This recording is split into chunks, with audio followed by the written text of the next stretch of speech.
Donald Trump's trade war, how it's backfiring in respect to the expansion of BRICS, the strengthening of BRICS in the multipolar world. New York Times wrote, China is finding ways to replace American farmers. And who are they turning to? And they did this during the 2018 tariffs that were placed on China that Carl had mentioned, looking even more to Brazil and Argentina. While Argentina is not a BRICS member, it pulled out of its invitation. Here, Vietnam News says Vietnam highly values its important role of the important role of the BRICS in promoting solidarity and cooperation, and is ready for a discussion about becoming a BRICS partner country and willing to strengthen its cooperation with the Shanghai Cooperation Organization. Now, we know that the United States has this policy of trying to contain China by pulling away the world from it. But how is this trade war, given these examples and others, Dr. Powell, how is it seemingly doing the opposite? Well, it's given the world every reason to consolidate its multipolar collaborations, actually, because in part, we can see that the United States is proving to the world that it is a capricious and an unreliable counterparty, where it doesn't even know how to articulate its own objectives to others when they're sitting across the table, but also that the United States has clearly shown a readiness to tear up all the agreements the United States itself has been a party to, whether it's the North American Free Trade Agreement and its subsequent manifestations, which incidentally were negotiated by the first Trump administration, all the way through to bilateral as well as multilateral agreements that the United States has been a party to. In that environment, countries that have benefited from intensified cross-border collaborations with others can see quite clearly that there is a need to consolidate the multipolarity that is emerging. This is taking place not only at the level of trade relationships, where organizations such as BRICS has played an important role over the course of the last 15 years or so, but also in other multipolar or multilateral trade institutions, such as within the Asia region, the Regional Comprehensive Economic Partnership. So on a trade level, we're starting to, I think, see moves by nations around the world to find ways of consolidating collaboration rather than playing the divide and conquer game. We've seen intensified discussions between Japan, Korea, and China, for example, in recent weeks as a response to the uncertainties created by the Trump administration. We're also seeing this emerge in the world of capital flows as well. So we've touched on the expansion of infrastructure developments in the Global South, largely through the Belt and Road initiative, but also increasingly, I think, we are starting to see Chinese enterprises becoming global exporters of capital and know-how and technologies, not only in the traditional Global South, but also into other markets as well. So we have the BYD development in Hungary, I think, is a great case in point. The institutions of capital management will mature increasingly over the forward horizon, and it will revolve around institutions such as the BRICS Bank or the New Development Bank, as well as other multilateral institutions outside of the immediate remit of the IMF and the World Bank. The last piece, which you touched on there, coming out of the visitation to Vietnam, is actually the overlap between these economic institutions and organizations that have formed specifically to address questions of security. So the Shanghai Cooperation Organization is the example that you mentioned, and that institution has played an important role, again, over the course of the last 15 to 20 years, coordinating nations across the Eurasian continent to better share information and to enable them to more effectively address particularly terrorism risks and other forms of externally instigated instabilities. So once you start to see the intermeshing of trade institutions, capital institutions, as well as security institutions, we will actually end up with a new fabric of the multipolar world. And that fabric will consolidate, I think, the collaborative relationships between countries and create the mechanisms by which the issues that exist between countries, and countries with borders always have issues, right? But they have a forum and a mechanism and an ethos by which they are resolved. And they aren't resolved by holding a gun at someone else's head, which has been the American modus operandi. They are resolved through dialogue and, the patient work of diplomats to ultimately find solutions that strengthen the relationships rather than try to pull these relationships apart. So I think that they're the directions that the world is heading towards, and this unthought out trade war initiated by Washington actually inadvertently catalyzes another round of consolidation of these multipolar institutions. I'm sure that's not what Washington had in mind, but I think that that's what's likely to happen. So then should we be thanking the Trump administration for all of this? The Chinese have a term for Trump. They call him Comrade Trump, or Trump who builds China. They believe that Trump is actually secretly, the meme is that he's secretly working for China. Certainly everything that he's doing in terms of trying to undermine China is actually blowing back and undermining the United States. We can take this all the way back to the first trade war in his first administration. Originally, the plan, the trade war had two phases, phase one, phase two. Phase one was he wanted China to buy more and to, remedy the balance of trade. And the second phase, which we never actually got to, was the demand was for China to dismantle their state-owned enterprises. Yes, that's exactly the image. But they wanted China to dismantle their state-owned enterprises, privatize, as they had demanded of the Soviet Union. And of course, behind this was both the conceit and the contradiction. The conceit was that, the socialist system has an unfair advantage vis-a-vis us because they can plan and they can, subsidize their economies in ways that we can't, such as like giving free education and healthcare and infrastructure. And on the other hand, the other conceit, which is the, Schrodinger's contradiction of everything around China, is that the belief of the neocons was that China would fall or collapse of its own accord, because according to their worldview, state intervention doesn't work. It impoverishes and destroys economies, and socialism can never work, and it's just a matter of time before it collapses of its own accord. So inside that contradiction, both the Biden administration and the Trump administration were making contradictory demands, but Trump's demand initially was that they wanted China in the phase two to dismantle their SOEs. And now they've pivoted completely. It's just a full frontal attack with no planning, no sequencing, no understanding that the counterparty could actually have a strategy or a counter move. And it's quite extraordinary, the ways in which they are making themselves both look like fools and undermine every source of strength that they have. KJ said it all. My alter ego, KJ, he got covered. I mean, it's true. The Chinese mean on Trump that he's 川建国, the builder of nation, the nation being China, of course, and he made China great, even greater. And the other nickname for him is Dong Wang, which is a king of know-it-all, right? Because Trump always claimed he has knowledge of everything. I mean, it's not a endearing meme by any means. This is just Chinese people are just looking at this with bemusement and entertainment, and they treat the whole shit show in Washington for what it is. It's comedy hour. Since Donald Trump has come into office and then escalated this trade war, there has been this effect that we can see on social media, but it's starting to come out in data. The latest Pew survey says that Americans are warming up to China as the trade war brews. So it's still quite high. The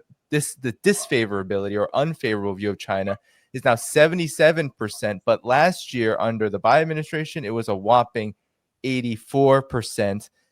Now, of course, these polls have all kinds of issues with them, but there is this general trend that as Trump escalates with China and the impact is felt, it's also having this, it seems to be having this quite global impact of actually turning people toward China and getting them more curious about China. What do you make of this? Yeah, look, I've always thought that there's a few different audiences globally in relation to China's own communications as well as the West's. The West's propaganda machine has largely focused on its own populations, and the evidence shows that it has had a significant impact in terms of the numbers. But whilst that has been the case, China itself has continued in its own style, which is a very factually oriented, not a lot of rhetorical blushes sort of style, just continued moving ahead with the way that it engages, particularly with the global south. And you'll find, in fact, that the attitudes towards China in the global south are diametrically opposite to the attitudes that you see in the West. So that's the first thing. I think that we've got different audiences.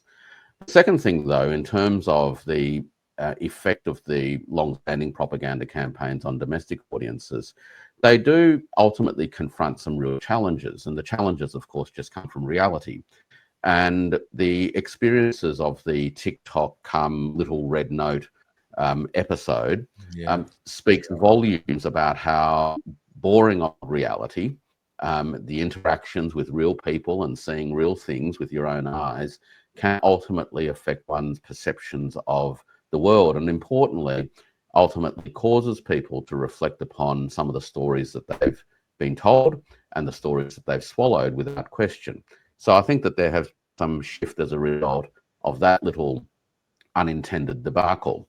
And now we're going to have another episode, which is that the demon that is China, horrible, evil, communist, godless, thief, won't play by the rules, etc., etc. China, those awful Orientals, ultimately have also been the ones who have been working in the factories, providing the consumers with the goods that they take for granted on a daily basis. So when Walmart, which has 60% of its shelves filled by goods from China, and when Amazon starts to experience the supply chain constraints, then it's likely that those consumers who shop regularly at these particular distribution or retail outlets will start to experience China again through a different set of lenses. So we've had the real life China, which is, oh my goodness, you mean your education is low cost or free?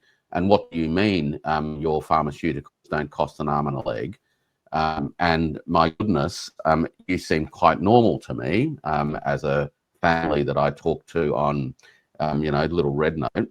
From that experience through to the where on earth are the basic things like diapers and other things that I've taken for granted as being just available on my shelves? Because, let's face it, 50%, the lowest 50% of American households haven't had a real wage increase in 2 generations without the low costs of imported products from Chinese supply chains in particular over the course of the last 2 generations. These low incomes and lower income, lower middle class income households will have had even worse material standards of living, even worse than they've had. So those realities are going to start to play out and play on people's minds and their experiences. So Danny, this entire episode, in a sense, peels away a whole bunch of realities, peels the skin off reality that has been masked by decades of propaganda. The idea that somehow China needs more than needs more from America than the other way around. Well, that's not the experience of a working class family. That's not the experience of a low income person who needs access to these low cost products to have a modest standard of living. So the materiality of supply chain transformations will affect attitudes in due course, and wait until the direct to factory and the bypassing of these platforms kicks in. People suddenly realize that the $100 whatever it is that they've been buying is actually available direct from factory for 10, right? And when that begins to happen, we're going to have another set of realizations, right? So we are entering into a period of incredible attitudinal flux because the experiences that people have of the world has just been turned upside down. And we can thank Donald Trump for his capriciousness in cracking this open and essentially laying it out there for people to see. Something like a trade war, the idea of cost of living going up while relations around the world get worse, that doesn't breed a lot of confidence. That breeds a lot of anger. This global change that's happening around the world, led by multipolarity, is shifting people's opinions, and it seems at this moment it's led by China and, of course, Russia and the rest of the multipolar world. Well, I think it's important that it is led by China because, as you know, in the past, there have been attempts to transform this neoliberal system, and they've all been destroyed or tamped down very rapidly. But because China is big and powerful, and because it's spent decades building out relations and it's building it's building infrastructure and multilateral organizations to support itself, then it's not easily put back into the box and undermined. But I think, as Warwick said, this is a really kind of sobering moment for the world. People are seeing through the propaganda. Certainly, they're seeing through the propaganda about China, that they've been sold a bill of goods, essentially a set of lies. And they're also going to see it, and they're starting to feel it, that the US is not the exceptional nation that has the control of the global economy as it purports to have, as Bessent tries to assert. And I think we will start to see first the effects of inflation. As we know, there are about 70% of all the goods sold on Amazon come from China. If you tariff those, then those effects are going to be felt immediately. We're already seeing massive effects among small businesses. They don't know whether they're coming or going. And of course, we can also see the effects in the stock market and in the bond market, and even among the ruling imperial elite. They can also see that their portfolios are starting to get hammered. And so I think this just general process where the veil is coming down and people are starting to understand that actually socialism does work. Socialism as practiced by China does work. And it's actually the Western neoliberal capitalist parasitic system that is actually on its last legs. I think that realization is starting to hit people. I think it landed once in 2008 when people started to ask questions. And I think this time, it's becoming really clear and evident. It's a truth that cannot be squelched anymore. A lot of the problems of the U.S. empire facing today is self-inflicted. That this trade war epitomized all the self-inflicted problems that the U.S. has incurred upon itself. I mean, this trade war is totally unnecessary, but what it did, exacerbated all the tensions, all the contradictions that already exist in the American society. As Warwick and KJ has rightly pointed out, you can fool some people some of the time. You can't fool all the people all the time. We have the red no moment, and then we have I show speed going to China. That's huge. I mean, just decade-long Cold War propaganda destroyed by one live stream. Seeing is believing. I just came back from China. I spent a week in Beijing and Shanghai, and just being on the street, interacting with the people, and seeing the mood is, people in China, they're not worried about tariffs, war. They have their whole busy life to attend to, and for them that means going shopping.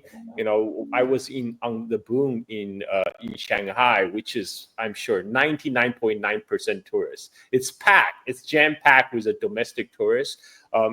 My feeling is China is already back. It has already recovered from the post-COVID hangover and the burst of the real estate bubble. It's actually a good thing that Chinese government, deflated the real estate bubble the way they did, so that they had to pay up front. And now China is already on the recovery mode. I mean, compared to those two events, the tariff war is nothing. It's nothing. I mean, the people in the Washington don't realize the whole Chinese export to United States only composed of 3% of Chinese GDP. I mean, take that off. Yes, it's going to hurt for some people in the particular the export industries, but for China as a whole, it's not existential. It's not existential in the way where the current American way of life is sustained by the supplies coming to China. 80% of antibiotics in the United States is produced by China. And if that stops coming, there's going to be serious problems.